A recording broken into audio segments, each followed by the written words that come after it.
सीता कहती हैं, स्वामी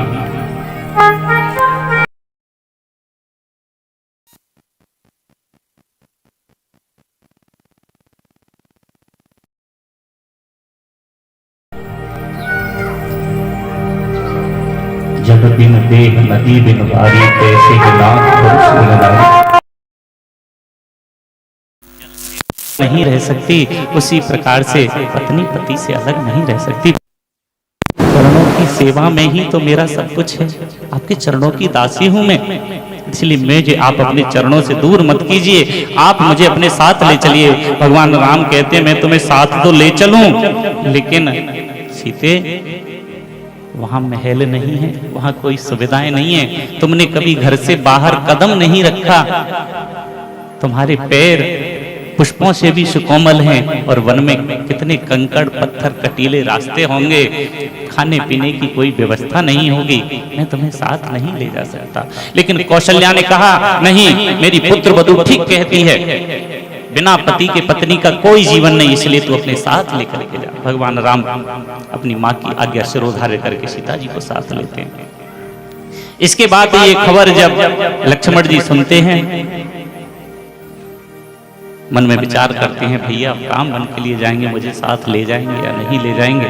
मन में विचार करते हुए भगवान राम के पास आए और भगवान राम से बोले, प्रभु मुझे आप अपने से क्यों जुदा करते हो, मुझे आप अपने से क्यों अलग कर रहे हो?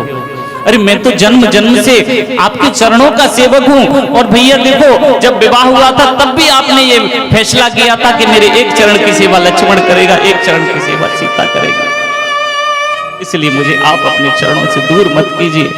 भगवान राम कहने लगे कि मैं तुम्हें चरणों से दूर तो नहीं करता, लेकिन क्या करूं, पुत्र पर माता का अधिकार होता है, इसलिए अगर तुम्हारी माता बन जाने के लिए कह देगी तो मैं तुम्हें साथ ले जाऊंगा, जा तू अपनी माँ से आज्ञा लेकर के। लक्ष्मण जी महाराज अपनी माँ सुमित्रा के पास पहुंचे, और तो सुमित्रा जैसी माँ दुनिया में नहीं हो। माँ कहती है, पुत्र जब राम बन के लिए चले जाएंगे तो तुम्हारा इस अयोध्या में कोई काम ही नहीं है। अरे तेरी मैं तो सिर्फ जन्म देने वाली माँ हूं, लेकिन तेरी असली माँ सीता है और असली पिता भगवान राम है, इसलिए तू राम के साथ जा, और अवध वहीं समझना, अयोध्या वहीं समझना जहां राम है। अवध तहाँ जहाँ राम निवास, तहाँ दिवस जहाँ भानु प्रकाश, जो पेशी राम बन जाहि, अवध तुम्हार काज कछु नाही। अगर राम और सीता बन के लिए जा रहे हैं तो यहाँ अयोध्या में तुम्हारे लिए कोई कार्य नहीं है, तुम जाओ उनके साथ चले जाओ।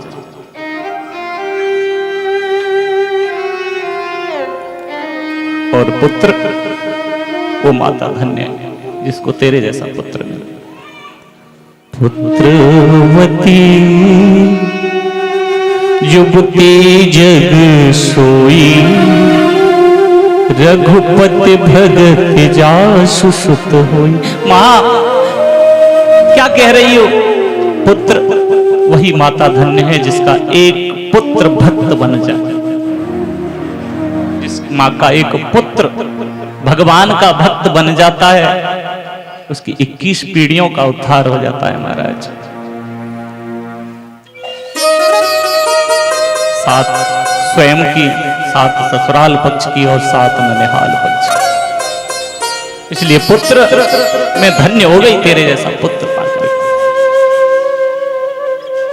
न तरुबांज भल बाद बेहानी, राम विमुख सुत ते हित जान। अगर जिस माँ का एक पुत्र अगर भगवान का भक्त नहीं हुआ, अरे इससे तो वो माँ बांझ ही अच्छी है। ये माँ सुमित्रा कह रही है इस बात को। माँ अपने पुत्र को बहुत प्रेम करती है, लेकिन सुमित्रा जैसी माँ अपने पुत्र को स्वयं कह रही है कि मैं तेरी जन्म देने वाली माँ हूँ, लेकिन तेरी असली माँ तो सीता है और तेरा असली पिता तो राम है, इसलिए तेरा अयोध्या में कोई काम नहीं है, तू हंस के जा, उनके साथ चला जा। लक्ष्मण जी जब चलने लगे ना, उर्मिला आ गई, नाथ मुझे किसके साथ छोड़ के जाओगे? पति के लिए, पत्नी के लिए तो पति के चरण ही सब कुछ है महाराज, मैं कैसे जिंदा रहूंगी? लक्ष्मण जी कहते हैं, उर्मिले मुझे जाना पड़ेगा, अपने स्वामी की सेवा करने के लिए मुझे जाना पड़ेगा। प्रियतम, मैं तुम्हारे विरह में कैसे जिंदा रहूंगी? आप वहां कुछ पता नहीं जल पानी की व्यवस्था हो पाएगी या नहीं हो पाएगी। लक्ष्मण जी महाराज कहते हैं, और ये पतिव्रता स्त्रियों का धर्म होता है कि जब तक पति अपने मुंह में जल न ले ले, कुछ खा न ले, जब तक पतिव्रता स्त्रियां कुछ भक्षण नहीं करते। उर्मिला कहती है, नाथ मुझे कैसे पता चलेगा कि आपने वन में कुछ खाया है या नहीं खाया है? और अगर आप भूखे रहोगे तो मेरा पतिव्रत धर्म नष्ट हो जाएगा, मैं कैसे कुछ ग्रहण कर सकती हूँ? लक्ष्मण जी महाराज उर्मिला को उस समय वचन देते हैं, उर्मिले मैं नित्य प्रति अपने एक बाण से तुम्हारे लिए एक फल रोज भेजा करूंगा, उसे तुम समझ जाया करना कि लक्ष्मण ने आज भोजन कर लिया और तुम भोजन कर लिया। लक्ष्मण जी ने तो ये उपचार किया, लेकिन लक्ष्मण जी महाराज कहते हैं, उर्मिले हमें प्यास लगी है, थोड़ा जल पिलाओ। उर्मिला जल लेने के लिए अंदर जाती है और पात्र में जल लेकर के जैसे ही लाने के लिए तैयार होती है, उधर राम सीता जी के सहित आते। लक्ष्मण से कहते हैं, लक्ष्मण चलो।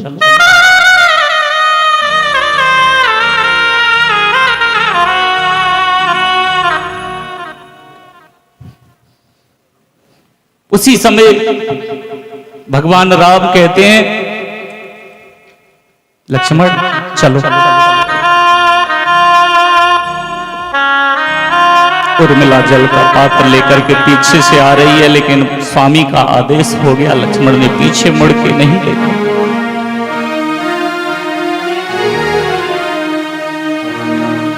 राम सीता लक्ष्मण पिताजी से आज्ञा लेने के लिए अंदर जाते हैं। उर्मिला वो जल का पात्र लेकर, स्वामी भोजन की व्यवस्था के लिए तो कह गए कि मैं समझ लिया करना कि फल भेज दूं, तो मैंने भोजन कर लिया, लेकिन जल ग्रहण नहीं करके गए हो। कैसे जल ग्रहण कर सकती हूँ? कैसे अपने आप को संभालूं? आपने जल भी ग्रहण नहीं किया, मैं आपके बिना कैसे जल पान कर सकती हूँ?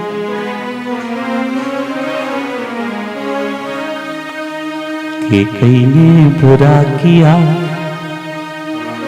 कैसा बदला ये हमसे लिया, ओ पपीहा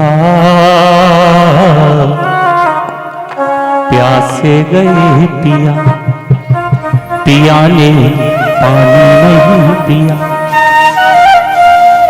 खता के कई ने जान की, गए वन राम जान की, उधर चिंता में है वो, फिकर दशरथ की जान की। वर लिया बुरा किया, ओ पपीहा प्यासे गए पिया, पिया ने पानी नहीं। अन्य रामायण में ऐसा लेख आया है, उर्मिला जी 14 वर्ष तक उस जल के पात्र को लेकर के किसी से बात नहीं करती, केवल उस जल के पात्र को लेकर के खड़ी है। उधर लक्ष्मण जी रोज एक फल भेजते हैं, एक फल कम भेजा है। जिस दिन शक्ति लगी है उस दिन एक फल कम मिला है, तो लक्ष्मण जी ने आकर के बाद में काउंटिंग की है, गिनती की है, तो एक फल कम निकला। पूछा एक फल कैसे कम है प्रभु? जिस दिन आपको शक्ति लगी थी उस दिन आपने जल ग्रहण नहीं किया, कुछ खाया नहीं, इसलिए फल कम है। अंदर की बात लेकिन जल भी ग्रहण नहीं किया और मिला ने 14 बरस तक पतिव्रता स्त्री से कहते हैं। दशरथ जी के पास पहुंचे। दशरथ जी ने पलके खोल करके राम लक्ष्मण सीता को वनकल वस्त्रों में देखा कि कहीं ने शर्त लगा रखी है, तापस वेश विशेष उदासी 14 वर्ष राम वनवासी।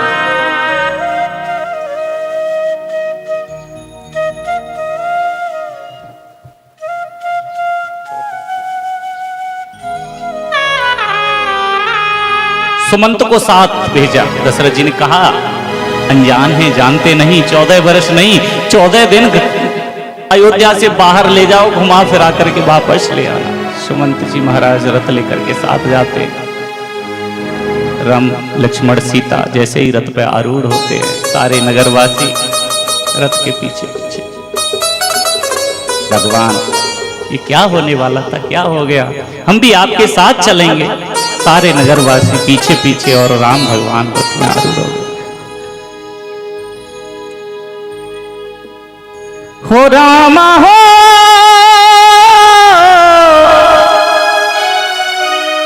राम हो राम हो, हम तो चले परदेश, हम परदेशी हो गए, छूटा अपना देश, हम परदेशी हो गए। परदेशी हो गए, छूटा अपना देश, हम परदेशी हो गए। हो रामा हो रामा हो रामा हो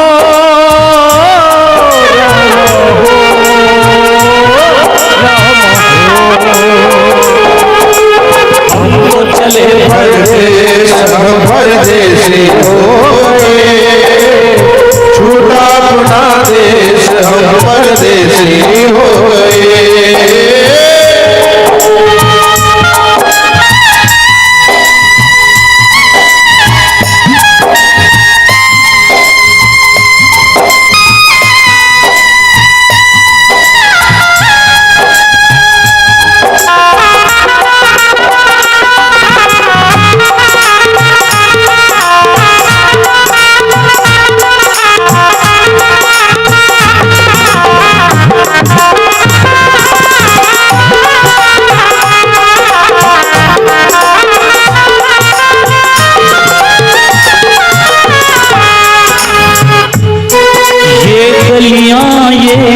पनघट मंदिर सदियों पुराना, सदियों पुराना, ये गलियां पथ पनघट मंदिर सदियों पुराना, सदियों पुराना।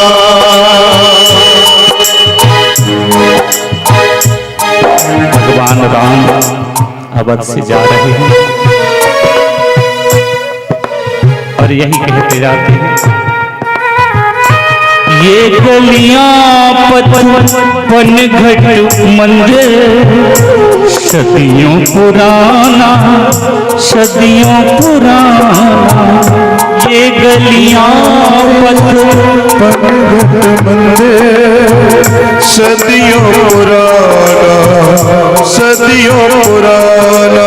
कल तक तो था सब कुछ अपना, अब लगता है बेगाना, बदला जग ने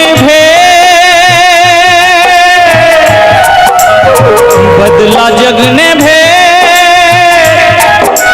बदला जग ने भेष, हम परदेशी हो गए, छूटा अपना देश, हम परदेशी हो गए, परदेश, हम परदेशी हो गए, छूटा अपना देश, हम परदेशी हो गए। हो रामा हो रामा हो राम हो राम हो, रामा हो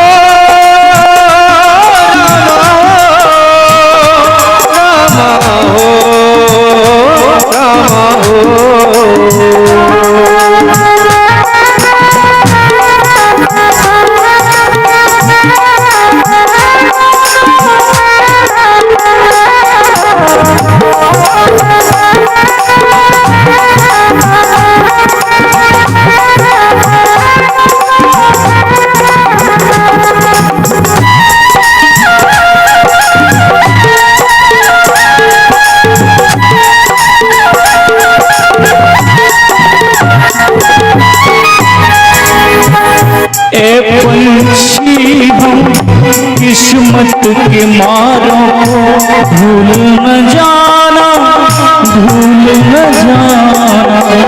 ऐ पंछी हम किस्मत के मारों को भूल न जाना, भूल न जाना।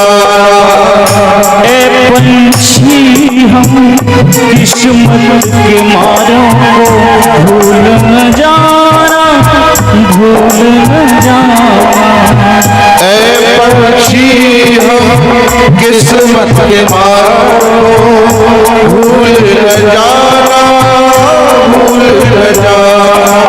आते जाते खैर खबर शुभ तुम सबकी दे जाना, आते जाते खैर खबर शुभ तुम सबकी ले जाना। ले जाना संदेश, दे जाना संदेश हम परदेसी हो गए, छूटा अपना देश हम परदेसी हो गए। देश हम परदेसी हो गए, छूटा अपना देश हम परदेसी हो गए। ओ रामा हो, रामा हो, रामा हो, रामा हो, हो रामा हो,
बलकल वस्त्रों को धारण करके भगवान राम लक्ष्मण और सीता के सहित रथ में आरूढ़ होकर के चले। पीछे पीछे सारे नगरवासी पहला विश्राम तमसा नदी की तरफ किया। सुमंत से रात को भगवान ने विश्राम करते हुए कहते हैं, सुमंत ये पूर्ववासी मेरा पीछा नहीं छोड़ेंगे, आप ऐसा करो रथ को चलाओ और रथ को इस गति से चलाओ कि रथ के पद चिन्ह नहीं बनने चाहिए। सुमंत ने ऐसा ही किया। रात्रि के समय सारे अवधवासियों को छोड़ करके भगवान आगे बढ़ते, आगे पहुंचते हैं, कोल भीलों से मिलते हैं।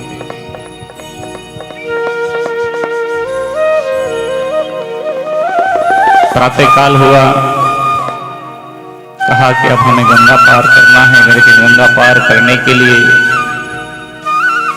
कोई नाव की व्यवस्था हो जाए।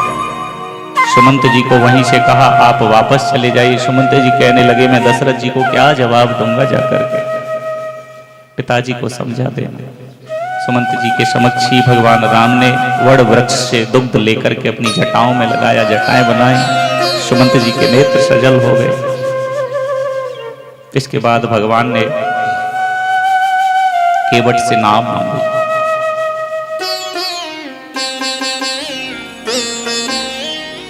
और जब भगवान केवट से नाव मांगते हैं उस समय पर अलग अलग विद्वानों के अलग अलग मत हैं।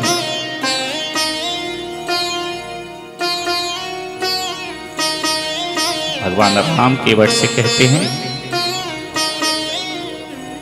मांगी नाव न केवट आना, कहीं तुम्हारे मरम में जाना। ये कैसे जब आज्ञा दी है वन के लिए, वन गए। अब गंगा को पार करने के लिए केवट से कह रहे हैं, मांगी नाव न केवट आना। समझिए, मांगी नाव कौमा, मांगी नाव कौमा न केवट आना। नाव मांग रहे हैं, नाव दे दो, हमारे अंदर इतनी शक्ति है, हमारे अंदर इतनी सामर्थ्य है कि हम स्वयं नाव चला करके पार जा सकते हैं। नाव दे दो, हमें तुम्हारी आवश्यकता नहीं। मांगी नाव न केवट आना, केवट तुम नहीं आओ।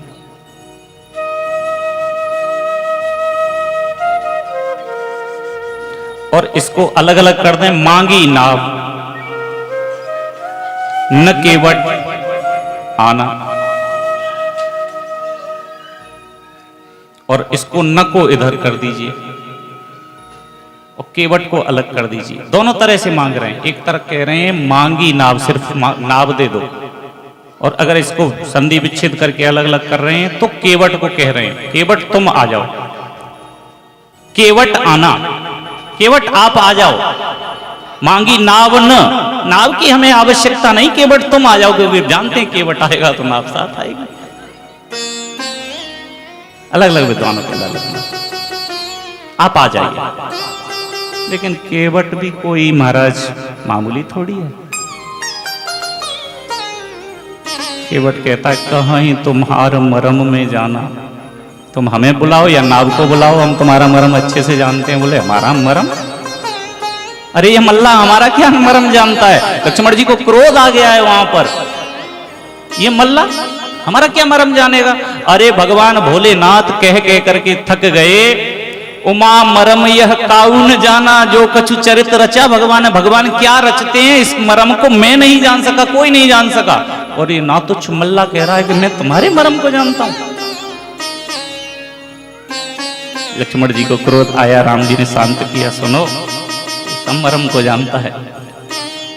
लक्ष्मण जी हमसे भी अग्रसर है, ये आपके मरम को जानता है? बोले हाँ।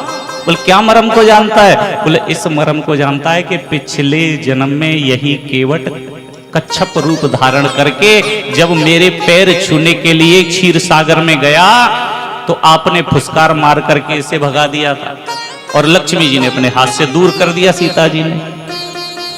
तब से लेकर के ये प्रतीक्षा में बैठा है चरण धोने के। तुमने जब चरण छूने नहीं दिए, आज ये दोनों पैरों को, ऐसे तो सेवा बांट रखी है, एक पैर की लक्ष्मण को, एक सीता की, लेकिन आज तुम दोनों के देखते तुम कुछ भी नहीं कर पाओगे। तुम तो छूने की बात कर रहे हो, ये रगड़ रगड़ के मल मल करके धोएगा।